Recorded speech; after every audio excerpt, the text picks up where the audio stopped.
Halo teman-teman, kembali lagi di podcast Ruang UPAN. Podcast ini membahas berbagai isu yang terjadi di sekolah atau di dunia pendidikan yang berkaitan dengan siswa, guru, dan peran konselor di sekolah. Di episode kali ini, kita akan membahas sebuah kasus yang cukup menarik, sekaligus memunculkan banyak pertanyaan. Ada seseorang siswa yang ketahuan merokok di lingkungan sekolah karena dianggap melanggar aturan. Kepala sekolah langsung menamparnya siswa tersebut di depan teman-temannya. Akibat kejadian itu, siswa merasa dipermalukan dan akhirnya memilih untuk tidak masuk sekolah atau mogok sekolah.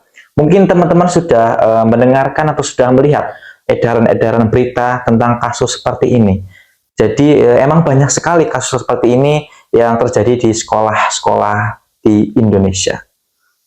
Untuk membahas hal ini, kita sudah menghadirkan salah satu narasumber di sebelah kita. Dia adalah seorang guru bimbingan dan konseling di sekolah. Nah, mungkin kita langsung saja ya, biar nggak berlama-lama kita saling perkenalan terlebih dahulu kepada narasumber kita yang sebelah ini, yang ganteng sekali, lihat wajahnya yang Masya Allah. baik. Mungkin sebelum kita memulai diskusi lebih lanjut, Mas, mungkin masih bisa memperkenalkan diri terlebih dahulu kepada teman-teman yang menonton podcast ini. Silahkan. Oke, baik. Baik, terima kasih kesempatannya, Pak. Perkenalkan, di sini nama saya Gali Rizky. Di sini saya sebagai salah satu guru bimbingan konseling di salah satu sekolah swasta di Semarang. Baik, salah satu sekolah swasta di Semarang ya, Pak? Yeah. Oke, mungkin di sini nanti saya bisa memanggilnya Mas, Pak, atau AA nih. Bisa disesuaikan saja. Saya bisa Sesuaikan saja ya, mungkin Mas aja ya, lebih enak ya. Ya, siap. Oke, baik. Jadi kita melihat dari sisi yang lain, teman-teman. Guru BK itu tidak hanya memberikan nasihat kepada siswa ya, Mas, sekali, tapi juga membantu memastikan siswa diperlakukan dengan baik di lingkungan sekolahnya. Tuh. Nah, mari kita mungkin sebelum kita membahas lebih dalam soal kasus yang tadi sudah saya katakan di awal ya, Mas Galih. Nah, jadi mungkin tadi kan ini berkaitan dengan layanan advokasi ya. Mungkin dari sudut pandangnya Mas Galih sendiri nih, layanan advokasi itu seperti apa sih? Oke, baik. Menurut saya pribadi, layanan advokasi itu di dalam BK sendiri itu merupakan salah satu layanan yang membantu peserta didik untuk memenuhi hak-hak yang kurang diperhatikan oleh sekolahnya seperti itu.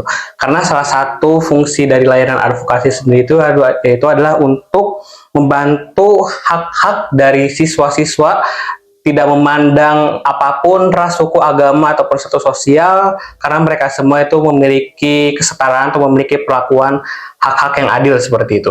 Oke, baik Mas. Jadi guru BK itu tidak hanya sekedar dicap sebagai polisi sekolah ya Mas Gali, tapi di situ guru BK juga mendalami atau membantu hak-hak siswa yang sedang mengalami masalah atau sedang mengalami gangguan ketika di sekolah, seperti itu ya Mas Gali.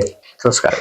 Oke, mungkin tadi karena sudah dijelaskan sedikit nih tentang layanan advokasi, kita bisa mulai langsung saja kita ke kasusnya nih Mas Gali. Ya. Nah, tadi kasusnya sudah saya katakan, seseorang siswa ketahuan merokok di sekolah. Nah, lalu kepala sekolah itu menampar siswa tersebut sebagai hukumannya. Nah, menurut Mas Gali ini sebagai konselor atau sebagai guru bimbingan dan konseling di sekolah, bagaimana melihat kejadian kasus seperti ini? Oke.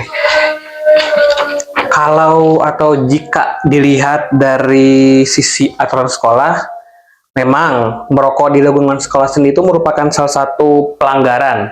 Nah, dan itu merupakan salah satu hal yang dilakukan oleh pihak sekolah itu untuk melakukan teguran atau pembinaan terhadap siswa yang merokok tersebut. Nah, namun yang menjadi inti atau menjadi permasalahan di sini itu adalah bagaimana sih cara memberikan atau cara menangani siswa bermasalah tersebut nih. Karena kekerasan fisik seperti menampar ini sebenarnya bukan cara yang tepat digunakan dalam dunia pendidikan. Baik. Berarti walaupun siswa itu melakukan kesalahan nih di lingkungan sekolahnya, pasti ada cara yang lebih baik untuk menanganinya ya Mas Galih? Ya, betul sekali. Karena dalam pendidikan sendiri, tujuan utama kita ini tujuan utama itu adalah bukan untuk menghukum siswa, tapi untuk membantu mereka belajar dari atau mengakui dari kesalahannya tersebut. Wah, menarik sekali ya Mas Galih atas jawabannya. Dalam kasus ini tuh siswa tersebut akhirnya mogok sekolah ya tadi ya. Nah, kenapa hal seperti ini tuh bisa terjadi kepada siswa-siswa yang mungkin istilahnya ketika sudah mempunyai masalah terus mereka tuh mogok masalah? Kenapa? Biasanya atau gambaran umumnya siswa itu biasanya tuh sangat malu sekali, terutama jika kejadian hukuman tersebut tuh dilakukan di depan umum gitu atau di depan teman-temannya. Karena selain itu siswa juga tuh bisa merasa dirinya tuh diperlakukan secara tidak adil. Karena perasaan siswa tersebut itu dapat membuat siswa ini membuat kehilangan kepercayaan dirinya di sekolah. Jadi dengan adanya kasus tersebut, kadang tuh siswa-siswa tuh merasakan kehilangan percaya dirinya ya Mas Galih.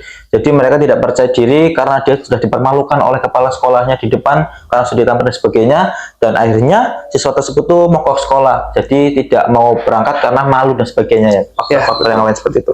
Oke, baik. Berarti dengan adanya mogok sekolah itu bisa menjadi reaksi emosional bagi si siswa tersebut ya Mas? Ya, jadi begitu. Karena mogok sekolah ini seringkali ini merupakan salah satu respon atau salah satu sikap siswa ini yang menunjukkan bahwa mereka ini merasa tidak nyaman atau mereka ini merasa tersakiti atau merasa terluka secara emosionalnya mereka.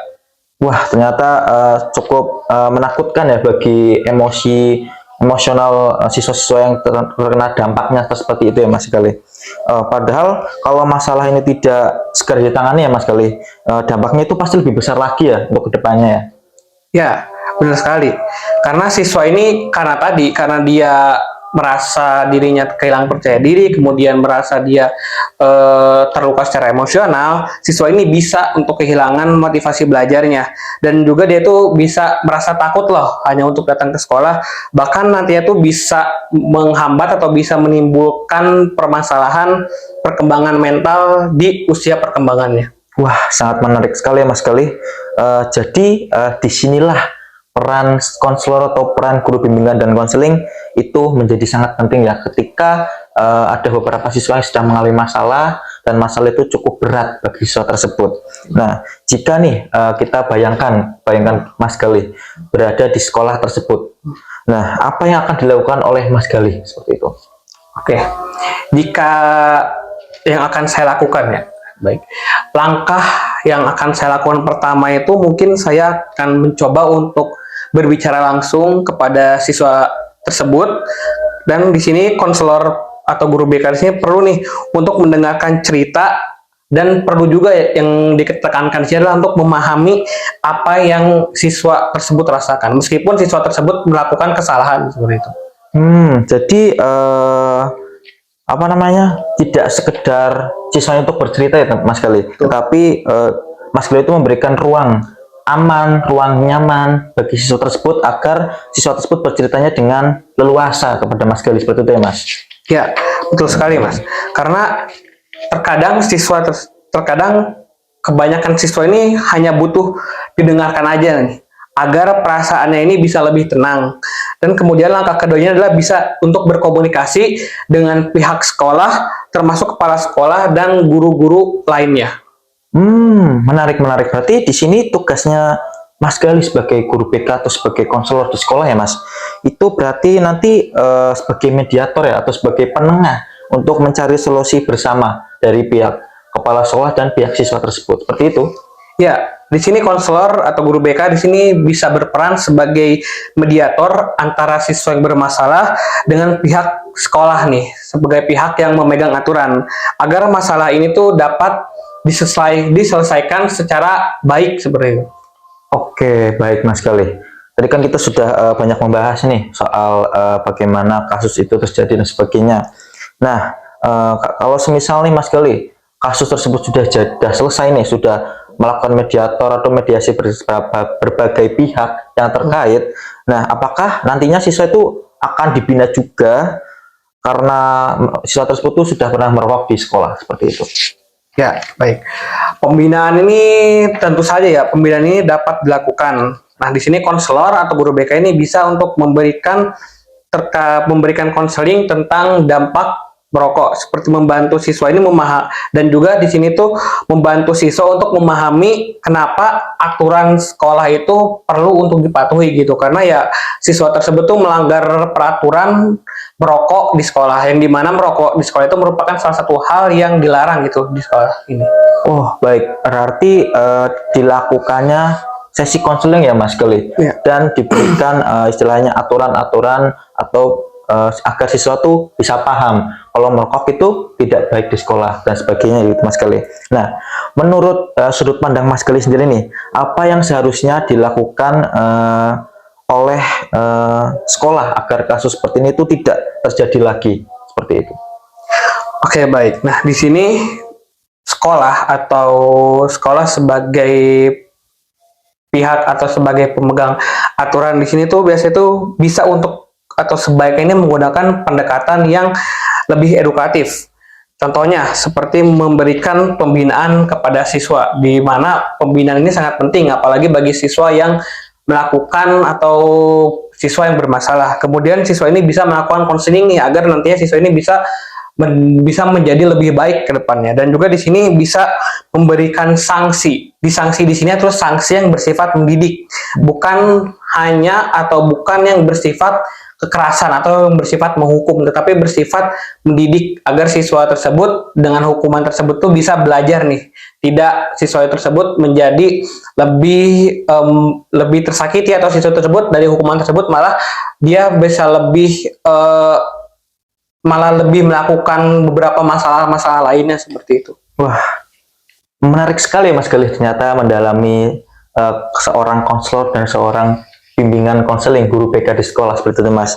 Nah, jadi kalau misal ada kasus tersebut terulang lagi atau terjadi kembali, Mas, berarti di sini bukan hanya sekedar dapat hukuman saja, Mas ya. Kayak kasus tersebut kan dapat hukuman, ditampar oleh kepala sekolah dan sebagainya. Nah, berarti juga di situ kita harus mendidik atau kita harus memberi pelajaran atau istilahnya apa ya? Memberi pelajaran bagi siswa agar siswa itu tidak akan mengulangi hal yang sama seperti itu ya, Mas Kelly. Ya, betul sekali Mas. Karena balik lagi, tujuan pendidikan ini adalah membantu siswa-siswi atau peserta didik ini untuk berkembang menjadi pribadi yang lebih baik. Oke, baik Mas Kelly. Nah, dari diskusi hari ini kita belajar bahwa kesalahan siswa itu memang perlu ditangani ya Mas Kelly. Nah, tetapi cara menanganinya juga harus tepat seperti itu ya. Nah, sekolah itu harusnya menjadi tempat yang aman, yang nyaman bagi siswa untuk belajar, termasuk belajar dari kesalahan mereka yang sudah pernah mereka alami seperti itu Mas Kelly. Ya, dan di sini juga peran konselor atau peran guru BK di sini tuh menjadi sangat krusial atau sangat penting, karena itu di sini itu untuk membantu dan memahami apa yang dirasakan oleh siswa nih, dan juga menjembatani atau sebagai mediator komunikasi dengan pihak sekolah, dan juga balik lagi serta untuk memastikan kembali hak-hak yang dimiliki oleh siswa ini tetap dapat terjaga, terjalankan, dan dapat terlaksana dan terlindungi seperti itu. Wih, sangat keren sekali Mas Galih tadi untuk kesan-kesannya dan sebagainya, pertanyaan-pertanyaan sudah dijawab oleh Mas Galih sebagai seseorang guru BK atau sebagai konselor di sekolah. Nah, kalau boleh tahu nih Mas Galih, bagaimana sih perasaan Mas Galih ketika menjadi guru BK dan konselor di sekolah selama berapa tahun kalau boleh tahu? Oke, di sini saya baru lulus ya Mas ya. Saya baru lulus tahun kemarin. Jadi ya saya baru sekitar di sekolah ini saya baru keterima itu 6 bulan ke belakang ini. Dan apa yang saya rasakan jujur macam-macam ya. Dan di sekolah saya tersebut ya sangat beragam lah. Maksudnya ada siswa yang benar-benar ada yang benar-benar teladan sekali, ada yang benar-benar ya, ada yang bermasalah dan lain sebagainya. Dan di sini juga ya saya sebagai konselor di sini ya harus bisa menempatkan siswa sesuai dengan apa yang mereka rasakan gitu. Balik lagi ke kebutuhan apa yang mereka butuhkan gitu. Jangan disamaratakan atau ya disamaratakan di sini dalam arti hak-hak mereka itu harus disamaratakan, tetapi untuk kebutuhan kan mereka kan biasanya kan memiliki kebutuhan yang berbeda-beda nih. Jadi di situ peran konselor itu sangat-sangat penting itu untuk memahami dan membantu siswa seperti itu.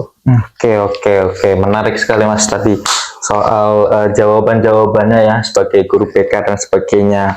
Oke, baik teman-teman semuanya, karena tadi kita sudah sedikit ya membahas ya Mas Gali kasus tadi seorang siswa merokok ditambah oleh kepala sekolah, dan tadi di sini saya juga sudah menyinggung beberapa pertanyaan untuk Mas Gali sebagai guru BK atau sebagai sudut pandang guru BK bagaimana cara menangani siswa merokok tersebut. Nah, baik. Mungkin itu saja Mas Gali, karena tadi kan waktunya juga sudah cukup ya mungkin untuk podcast kali ini. Terima kasih atas kehadirannya. Makasih banyak. Karena sudah mau meluangkan waktunya, sudah mau memberikan pendapat, memberikan edukasi kepada teman-teman podcast Ruang Upan ini. Siap. Oke, baik. Semoga dengan adanya podcast ini, teman-teman di luar sana sebagai guru BK, sebagai siswa atau pihak-pihak yang lain, semoga bisa memahami atau bisa melihat posisi ini bahwasanya siswa itu selalu harus diberikan tempat yang nyaman di sekolah dan sebagainya. Jika teman-teman memiliki masalah atau pengen bercerita dengan orang yang terpercaya, datang saja ke layanan konseling seperti itu Mas Gali ya, atau langsung ke Mas Galinya nih, sepertinya cocok dan mantap untuk melakukan layanan konseling seperti itu. Oke, mungkin dari saya itu aja. Saya Lutfan Najib Firmansyah, dan di sini ada Dan saya Gali. ya. Terima kasih. Saya mengucapkan terima kasih kepada teman-teman yang sudah menonton podcast Ruang Opan ini. Mungkin bisa dada terlebih dahulu Mas Gali. Nah, terima Oke, kasih. ya terima kasih kembali. Mungkin cukup sampai di sini Ruang Podcast Upan. See you and goodbye. See you.